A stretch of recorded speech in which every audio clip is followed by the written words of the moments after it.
Ito nga mga nagkarambulang sasakyan ang disgrasya sa kalsada dahil nawala naman ng preno ang isang trailer truck.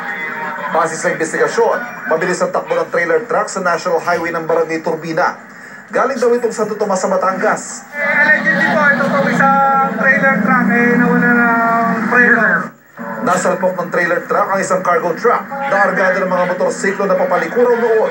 Tinumbok nila yung isang parking ng tricycle doon na kung saan mayroon 5 motorsiklo sidecar, tricycle na nakaparada. Isang kotse rin ang nadamay. Naisugod sa ospital ang driver ng 2 truck. Wala naman ang iba pang napaulat na nasaktan. Inaalam pa kung sino ang dapat managot sa insidente. Ang driver ng isa sa mga nadisgrasyang tricycle na may problema dahil nawasak na ang kanyang kabuhayan. Hindi na inaasahan namin. Nagdulot din ang traffic ang insidente na naaksyonan bandang 2:00 ng hapon. Ivan Bayrina, nakatutok, 24 oras.